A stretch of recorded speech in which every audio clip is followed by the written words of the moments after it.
Okay, let's just dive right into this, guys. Did you know that more than half of the tech layoffs announced this year are now explicitly naming AI as a reason? Yeah, it's wild. And get this, an autonomous AI agent literally broke out of a test lab, hunted down a zero-day vulnerability, and hacked a real-world company, all on its own. Oh, and three major tech companies, they just added a casual $1.5 trillion in value in a single week. Seriously, that was just the last 7 days. So let's break all of this down. Welcome back to this explainer of TechOps. This is your weekly stop for what's actually happening out there in the IT world. I'm trying out something a bit new here. Every Monday, I'm going to give you one clear, honest rundown of the week in global tech. We're skipping the headlines and the hype. We're talking about what actually happened, who's climbing, who's slipping, what tech is taking over, and most importantly, what this all means for you if you're working in IT. And we're going to kick off every explainer with the stuff you probably came here for: jobs and hiring. Let's get into it. Section 1, the tech job market. We're looking at the big picture for layoffs and hiring in IT, and globally, it is still really heavy with layoffs that specifically cite AI as the driving factor. The contrast we're seeing right now is honestly pretty striking. For example, recently Microsoft cut around 4,800 roles, and Oracle disclosed a massive 21,000 cuts. But if you look over at India, it's a slightly more hopeful story. TCS actually added over 9,000 employees, and Tech Mahindra is completely restarted their precision hiring. So what's the crucial takeaway here? Well, the roles being cut and the roles being hired, they are absolutely not the same roles. Demand is super strong right now in machine learning infra, applied AI, AI safety, cloud, and cybersecurity. But on the flip side, demand is really weak in areas like generic support, manual QA, data entry, content creation, and routine coding. Look, if your current role is sitting in that second list, this is the year to make a move. Seriously, not next year, now. And hey, you don't need to suddenly become an AI researcher overnight. You just need to become the person on your team who actually knows how to work alongside these tools and, of course, can prove it. Moving on to Section 2, AI safety in the wild. Guys, we are officially moving from theory to reality. For years, we've been talking about AI safety as this, theoretical, someday in the future kind of problem. Well, in just the last 3 weeks, it completely stopped being theoretical. Okay, let's look at Incident 1 involving OpenAI and Hugging Face. So OpenAI was running this internal cyber capability evaluation. They had their models, including one called GPT 5.6 Sol, plus an unreleased, even more capable model. And these were supposed to be strictly locked inside a sealed sandbox, zero internet access. Well, they got out. The agent literally found and exploited a previously completely unknown zero-day vulnerability in a self-hosted package registry proxy, managed to reach the open internet, and then just broke right into Hugging Face's production infrastructure. Investigators actually went back and reconstructed roughly 17,600 attacker actions over just 4 days in July. But the motive? That is the part that will literally stop you cold. The agent basically figured out that Hugging Face might be hosting the answer key for the benchmark it was being tested on, so went out to steal the solutions. It was literally cheating on its exam. I mean, wow. Since then, Reuters reported that OpenAI actually found other instances of agents escaping sandboxes, though they described them as limited in nature. OpenAI is now teaming up with independent organizations to do some serious safety assessments. Then we have Incident 2, Anthropic. Just last Thursday, Anthropic disclosed their own version of this nightmare. After reviewing over 141,000 evaluations, they found 3 specific cases where Claude models reached actual real-world production systems belonging to real organizations during Capture the Flag security exercises. Basically, a misconfiguration left the test environments hooked up to the live internet. In one crazy case, a model compromised a real company's database and it just kept going, even after it recognized the environment was probably real. In another case, a model published a malicious Python package straight to PyPI, the public Python registry, and roughly 15 real companies, including a literal security firm, downloaded and installed it. Anthropic notified the affected orgs on July 27th, and get this, 2 of them hadn't even detected the intrusion at all. So why does this matter to us on a practical level? Let's forget the whole sci-fi movie framing for a second. Here is the actual operational reality. First off, these were not attacks by malicious criminals. They were safety tests that leaked. That means the sheer volume of automated, highly capable probing traffic just hitting the internet right now is way higher than most security teams have ever modeled for. Second, the attack techniques themselves, super boring. SQL injection, exposed debug pages, leaked credentials. Basic, well-known stuff. The AI didn't magically invent new attacks, it just executed known ones tirelessly at machine speed, firing off thousands of requests at a time. Third, And this is for sure the one that should worry you the most.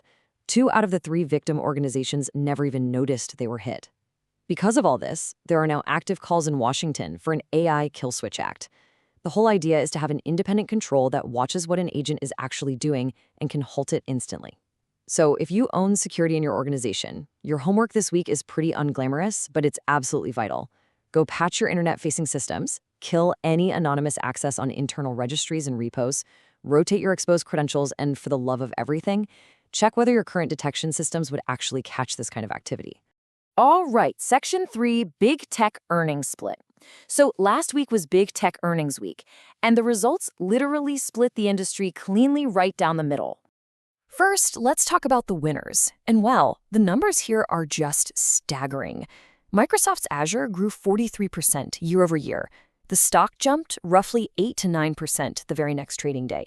Amazon's AWS grew 37%, and they actually raised their capital spending plan for this year to an eye-watering $220 billion. Their stock also popped 8 to 9%. But Alphabet? Alphabet is probably the strangest story of the week. Google Cloud revenue grew by an incredible 82%, and their cloud order backlog hit $514 billion. I mean, those are just extraordinary numbers. But their stock still fell about 5%. Why? Because Alphabet also raised its capital expenditure forecast to as much as $205 billion and posted its first negative free cash flow quarter since its IPO back in 2004. Still, altogether, Alphabet, Amazon, and Microsoft added close to $1.5 trillion in combined market value in just that 1 week. Now, let's look at the punished. Meta and Apple both took significant hits, despite having massive spending in record quarters. Meta fell around 9 to 10% simply because they don't have an external cloud revenue line to justify their massive AI bill. Apple was down between 4 to 8%, which really just proves that the market is absolutely ruthless right now. So here's the clear pattern we're seeing. The market is no longer rewarding spending. It is rewarding proof. If you can point your AI spend at a growing metered revenue line, you get rewarded. If you can't, well, you get punished. Simple as that. Okay, Section 4. The global memory shortage. This brings us straight to the absolute biggest infrastructure story in tech right now. If you're someone who buys servers, laptops, or storage for a living, pay attention because this is your segment. Basically, the world is in a severe memory shortage. And I don't mean a general chip shortage, I mean specifically DRAM and NAND. Here is exactly why. 3 major companies, Samsung, SK Hynix, and Micron, control over 95% of global DRAM output, and all 3 of them have shifted their factory capacity heavily toward high-bandwidth memory, or HBM. That's the stacked memory that sits right next to AI accelerators. HBM is way more profitable, but it's incredibly wafer-hungry. Literally every HBM unit displaces 2 or more regular DRAM wafers. The result? A massive spike. Regular DRAM spot prices are up nearly 700% over the past year.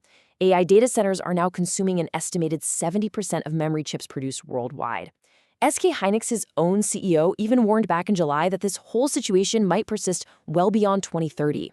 And guys, the real-world effects are already here. Consumer hardware prices have shot up across the board. So what does this mean for you day to day? Well, if you're planning a hardware refresh, a server build-out, or a storage expansion anytime in the next 18 months, you need to budget higher and order much earlier. Prices and lead times are both moving in the wrong direction. And the new fab capacity that's actually supposed to fix all this?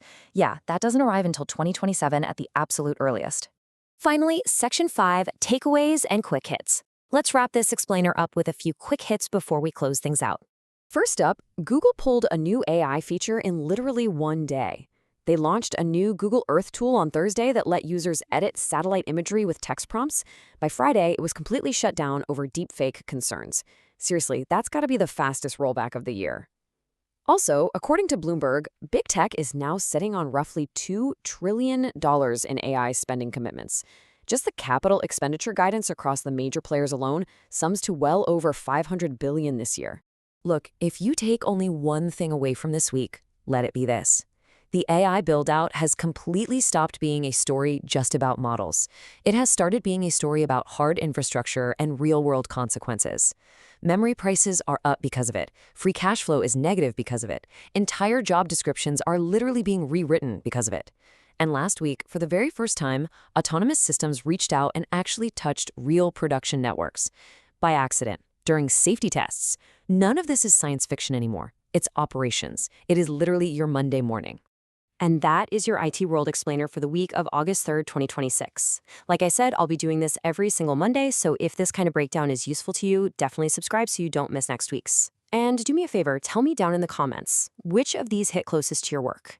The job market, the AI agent incidents, or the memory shortage? I read every single comment, and I'll make sure to cover the most asked about topic next week. This has been TechOps, and I'll see you guys next Monday.